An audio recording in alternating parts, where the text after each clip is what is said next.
Second Kings chapter 9 and 10 in the English Standard Version. And what we're going to see is some of these prophecies that God has foretold are coming true. And we're going to see some fighting and some trickery and some evilness that's taken place. So let's go ahead and get started. Chapter 9. When Elisha the prophet called one of the sons of the prophets and said to him, "Tie up your garments and take this flask of oil in your hand and go to Ramoth in Gilead. And when you arrive, look there for Jehu, the son of Jehoshaphat, son of Nimshi, and go in and have him rise from among his fellows and lead him to an inner chamber. Then take the flask of oil and pour it on his head and say, 'Thus says the Lord, I anoint you king over Israel.' Then open the door and flee, do not linger." So the young man, the servant of the prophet, went to Ramoth Gilead. And when he had came, behold, the commanders of the army were in council, and he said, "I have a word for you, O commander." And Jehu said, "To which of us all?" And he said, "To you, O commander." So he arose and went into the house, and the young man poured the oil on his head, saying to him, "Thus says the Lord, the God of Israel, I anoint you king over the people of the Lord over Israel. And you shall strike down the house of Ahab your master, so that I may avenge on Jezebel the blood of my servants, the prophets, and the blood of all the servants of the Lord. For the whole house of Ahab shall perish, and I will cut off from Ahab every male, bond or free, in Israel. And I will make the house of Ahab like the house of Jeroboam, the son of Nebat, and like the house of Baasha, the son of Ahijah. And the dogs shall eat Jezebel in the territory of Jezreel, and none shall bury her." Then he opened the door and fled. When Jehu came out to the servants of his master, they said to him, "Is all well? Why did this mad fellow come to you?" And he said to them, "You know the fellow and his talk." And they said, "That is not true. Tell us now." And he said, "Thus and so he spoke to me, saying, 'Thus says the Lord, I anoint you king over Israel.' Then in haste every man of them took his garment and put it under him on the bare steps, and they blew the trumpet and proclaimed, 'Jehu is king.' Thus Jehu, the son of Jehoshaphat, the son of Nimshi, conspired against Joram. Now Joram with all Israel had been on guard at Ramoth Gilead against Hazael, king of Syria. But King Joram had returned to be healed in Jezreel of the wounds that the Syrians had given him, when he fought with Hazael, king of Syria. So Jehu said, "If this is your decision, then let no one slip out of the city to go and tell the news to Jezreel." Then Jehu mounted his chariot and went to Jezreel, for Joram lay there, and Ahaziah king of Judah had come down to visit Joram. Now the watchman was standing on the tower in Jezreel, and he saw the company of Jehu as he came, and said, "I see a company." And Joram said, "Take a horseman and send to meet them, and let him say, 'Is it peace?'" So a man on horseback went to meet him and said, "Thus says the king, is it peace?" And Jehu said, "What do you have to do with peace? Turn around and ride behind me."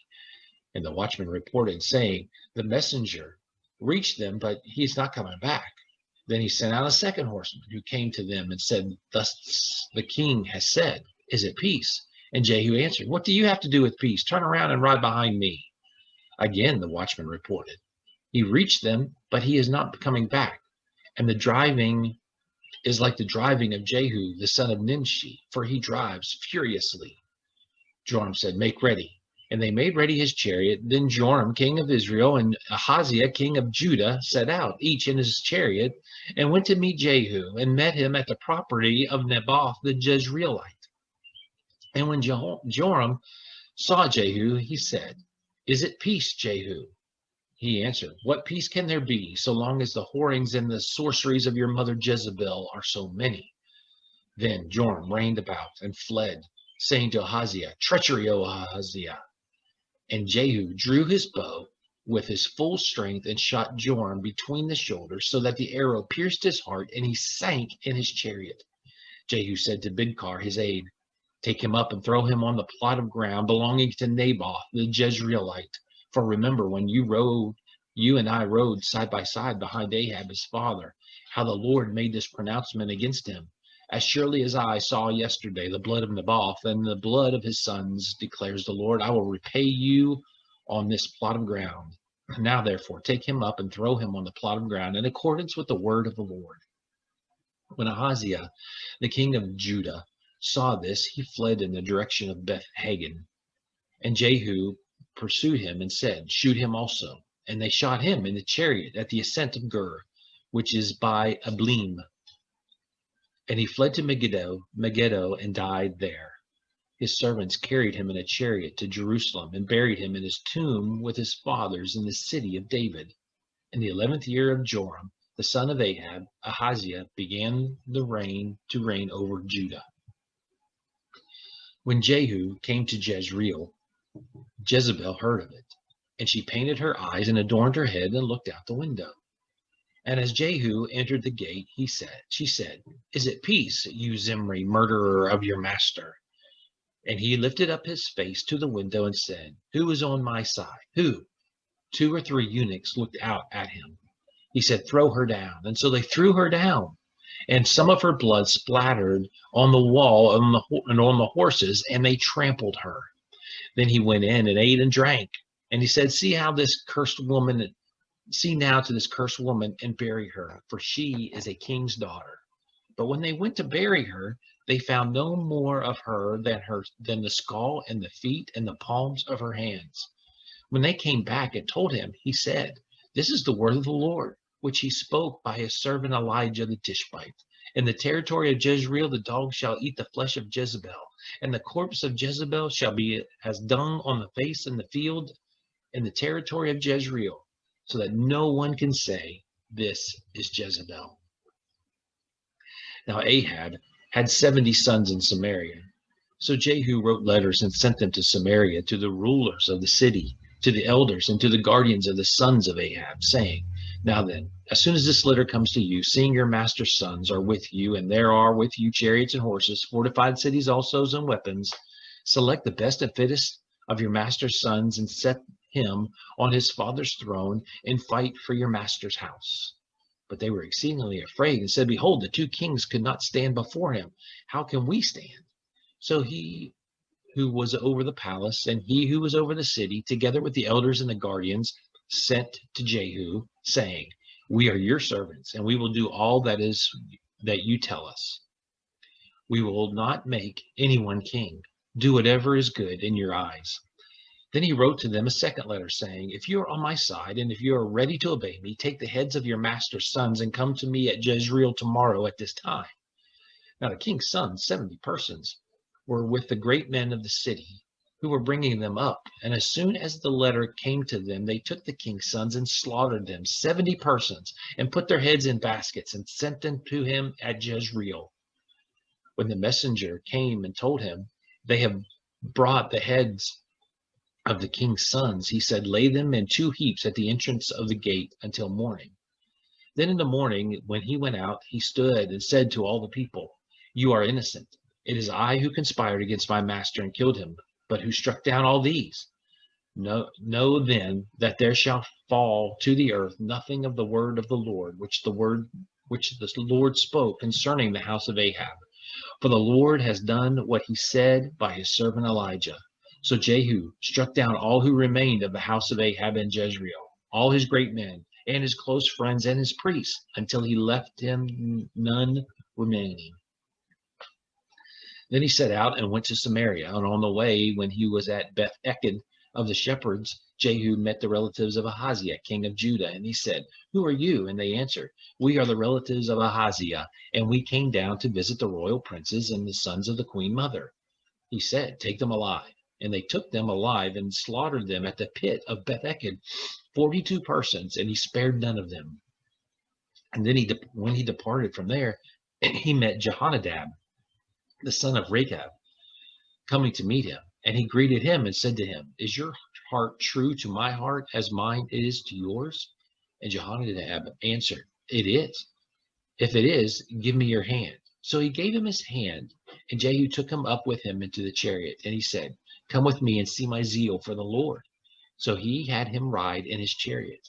And when he came to Samaria, he struck down all who remained in Ahab, to Ahab in Samaria till he had wiped them out, according to the word of the Lord that he spoke to Elijah. Then Jehu assembled all the people and said to them, Ahab served Baal a little, but Jehu will serve him much. Now, therefore, call to me all the prophets of Baal, all the worshippers of all his priests. Let none be missing, for I have a great sacrifice to offer Baal. Whoever is missing shall not live. But Jehu did it with cunning in order to destroy the worshippers of Baal. And Jehu ordered, sanctify a solemn assembly for Baal. So they proclaimed it. And Jehu sent throughout all Israel, and all the worshippers of Baal came, so that there was not a man left who did not come. And they entered the house of Baal. And the house of Baal was filled from one end to the other. He said to him who is in charge of the wardrobe, bring out the vestments for all the worshippers of Baal. And so he brought out the vestments for them. And then Jehu went into the house of Baal with Jehonadab, the son of Rechab, and he said to the worshippers of Baal, search and see that there is no servant of the Lord here among you, but only the worshippers of Baal. Then they went in to offer sacrifices and burnt offerings. Now Jehu had stationed 80 men outside and said, the man who allows any of those whom I give into your hands to escape shall forfeit his life. So as soon as he had made an end of offering the burnt offering, Jehu said to the guard and to the officers, go in and strike them down. Let not a man escape. So when they put them to the sword, the guard and the officers cast them out and went into the inner room of the house of Baal. And they brought out the pillar that was the house of Baal and burned it. And they demolished the pillar of Baal and demolished the house of Baal and made it a latrine to this day. Thus Jehu wiped out Baal from Israel. But Jehu did not turn aside from the sins of Jeroboam, the son of Nebat, which he made Israel to sin. That is the golden calves that were in Bethel and Dan. And the Lord said to Jehu, because you have done well in carrying out what is right in my eyes, and have done to the house of Ahab according to all that was in my heart, your sons of the fourth generation shall sit on the throne of Israel. But Jehu was not careful to walk in the law of the Lord, the God of Israel, with all of his heart. He did not turn from the sins of Jeroboam, which he had made Israel to sin. In those days, the Lord began to cut off parts of Israel. Hazael defeated them throughout the territory of Israel, from the Jordan eastward to all the land of Gilead, the Gadites and the Reubenites and the Manassites from Aroer, which is by the valley of the Arnon, that is Gilead and Bashan. Now the rest of the acts of Jehu and all that he did and all his might, are they not written in the book of the Chronicles of the kings of Israel? So Jehu slept with his fathers, and they buried him in Samaria. And Jehoahaz, his son, reigned in his place. The time that Jehu reigned over Israel in Samaria was 28 years. Let me show you a little piece of archaeology here. This is the black obelisk of Shalmaneser III. And in this is what's important in this. Jehu is mentioned twice as a king. So we have a little bit of archaeology there showing this. This is like 841 BC. So we have a little bit of picture of history. God uses Jehu to do some incredible things. He is ruthless in cutting down and fulfilling God's prophecy. But here's what you just don't get, is that Jehu knew exactly what was going on. He knew that he was fulfilling God's prophecy. He knew he was doing things for God, and yet he still was going to worship idols. He still was going to worship those golden calves. He still was going to do evil in the sight of the Lord. Jehu was faithful in a little of things and a little bit of stuff, but not faithful in everything. Wonder what God could have done with Jehu if he would have just been sold out. So that's our challenge. Be sold out. Don't even let a little bit of sin enter in, but be faithful to him. Have a great day.